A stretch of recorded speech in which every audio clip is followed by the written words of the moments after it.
Hi, Stephen. Good to see you. Thanks for being with me this morning. Hello, Dave, and everyone else who's listening. Yeah, it's great to be together. So we just want to explore some questions for people in the course. And so the basic question is, what is MBEL? What is mindfulness-based ethical living? In the shortest way you can sum that up, if it's even possible.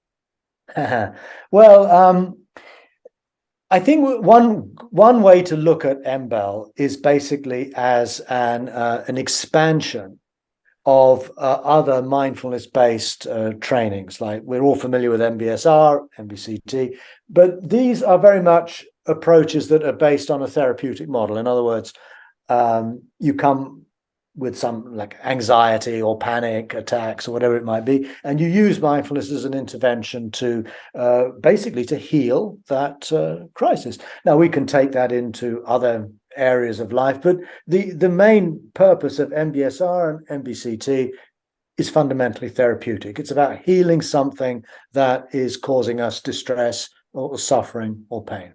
I've got no issue with that whatsoever. I think it's a wonderful thing. But it struck me that we need to be doing more than just offering a therapeutic intervention to a specific problem in our lives. And it's at that level that we need to think of mindfulness much more broadly than being simply a therapeutic intervention.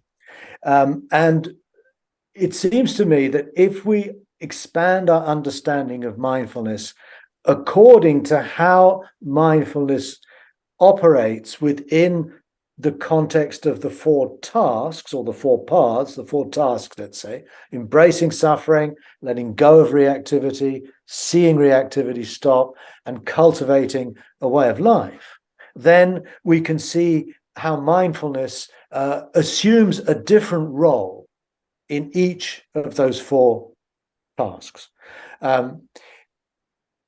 Only in the second task, letting go of reactivity, is it specifically therapeutic. In other words, it's about how do we not get entangled in all of these mental habits and emotional patterns that keep overwhelming us and getting us stuck and anxious and alienated and so on and so forth.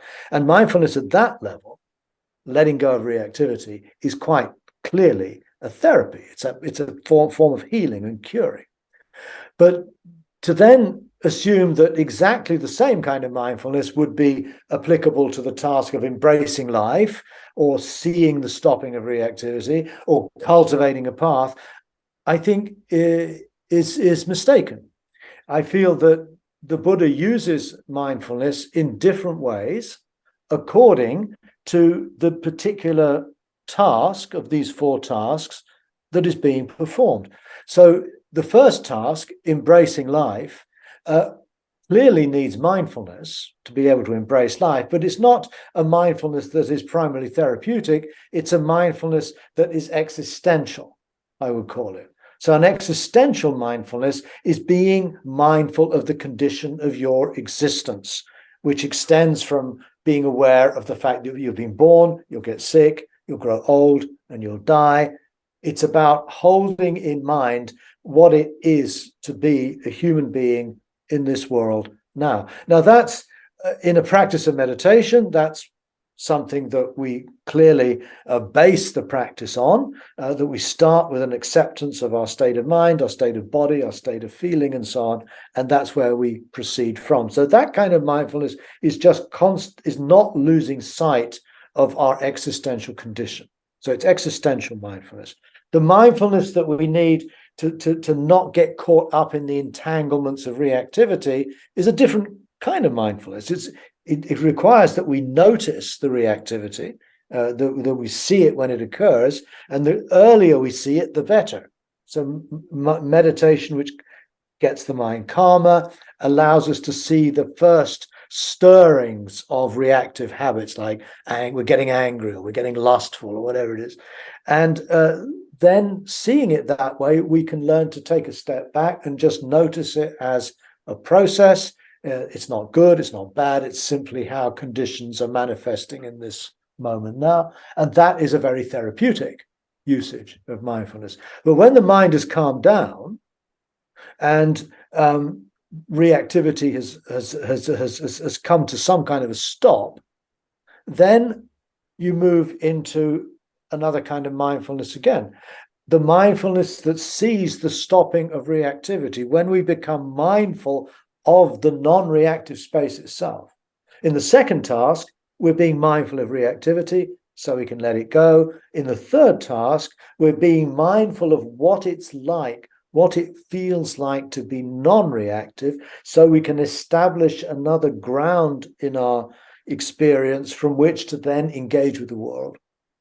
And then the fourth mindfulness, which occurs in the Eightfold Path, is neither existential, therapeutic, or contemplative, but it is ethical, because the mindfulness of the Eightfold Path is to be mindful of what our values are, is to be mindful of what we consider this life to be for.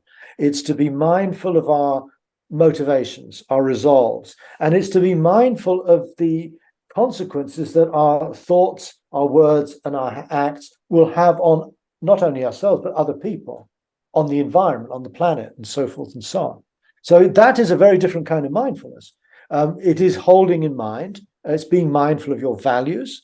In the third task, it's being mindful of non-reactivity. In the second task, it's being mindful of reactivity. And in the first task, it's being mindful of one's existential condition as a human being who is born and is going to die.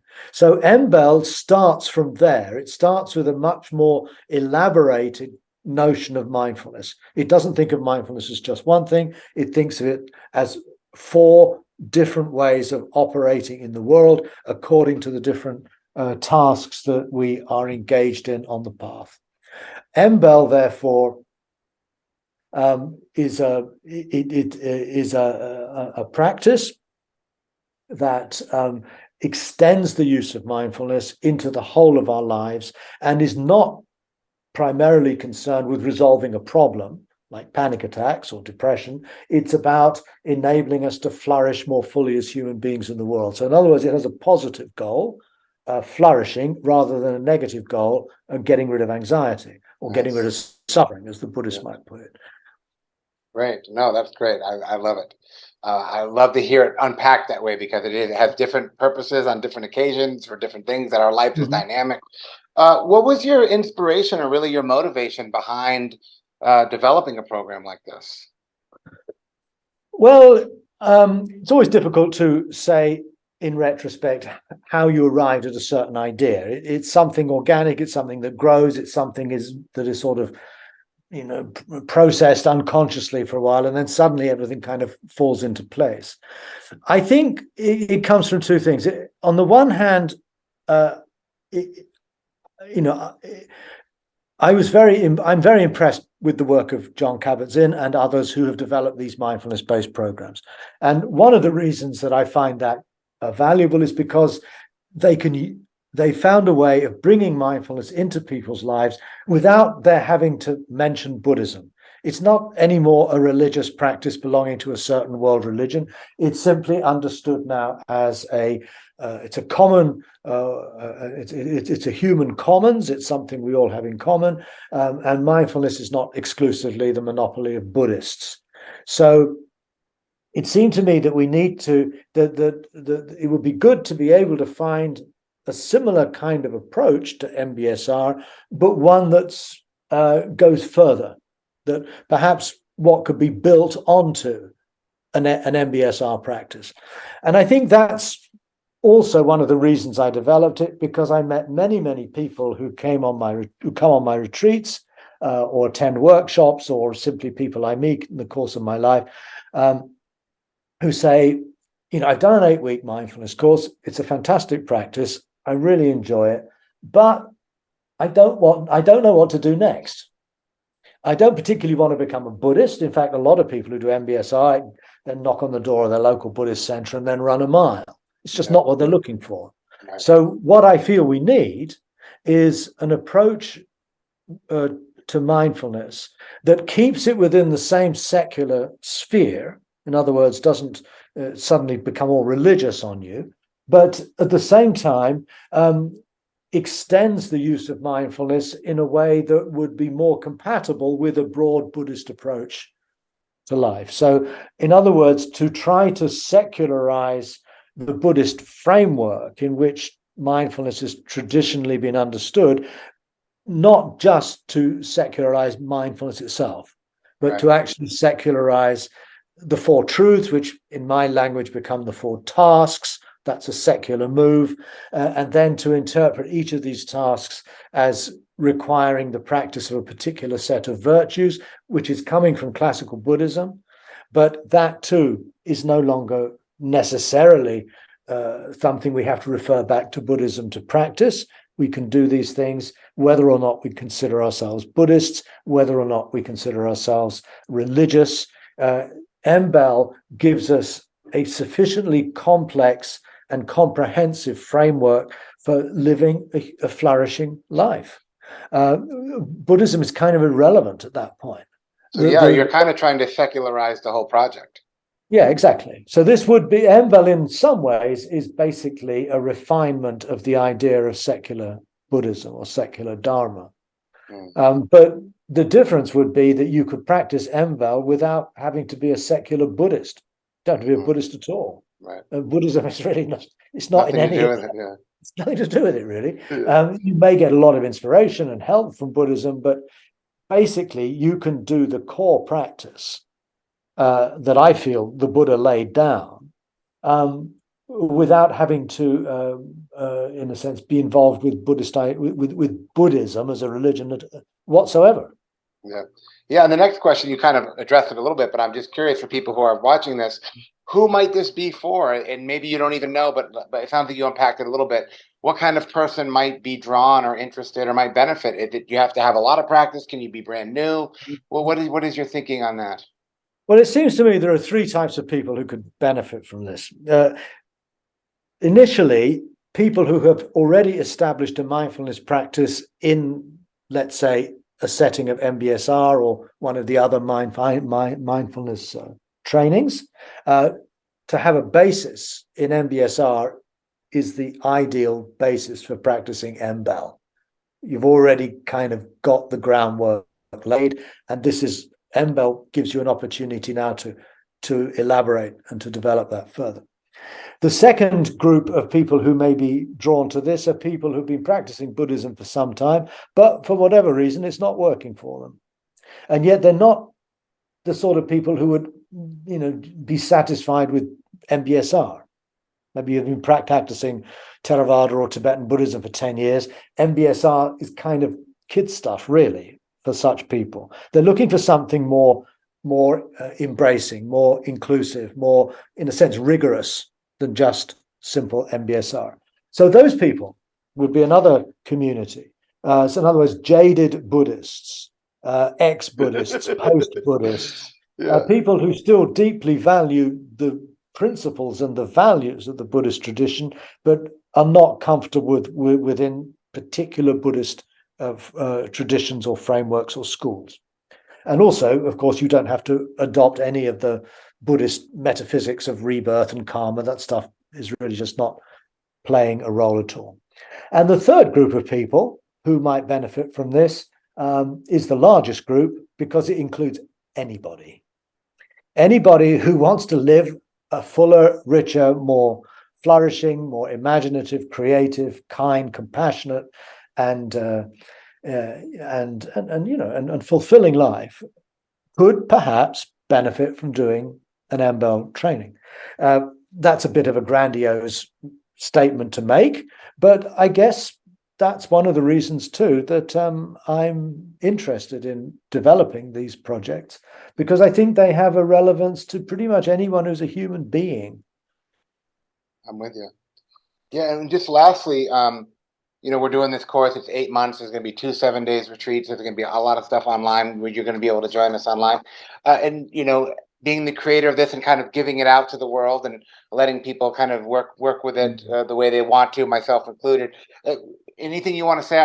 In which ways are you excited about this, or curious about where it goes, or just being able to see this stuff starting to actually go out and be cultivated and be established? Is there anything about that that's exciting or interesting for you?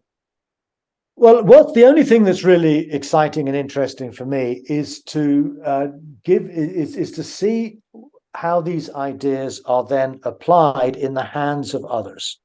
I don't see myself as someone who's going to develop an 8-week course in MBEL. That's not my skill set, and nor really particularly my interest to figure out how to actually teach these things. But there are many people like yourself, Dave, and like many others who are trained in mindfulness teaching. They're trained as Vipassana teachers who are adequate, who are very, very well placed to take this model and see how it runs, see what they can do with it, how they can develop it in their own way. The last thing I want it to become is a kind of, orthodoxy, another kind of system with a kind of with fixed doctrines and dogmas and beliefs, and you have to sign up to some kind of whatever. No, I really feel that this is a dana from me.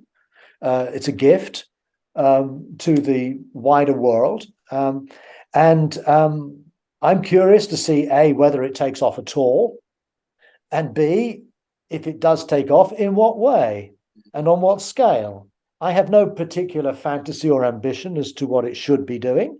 That's very much in the hands of those who teach it.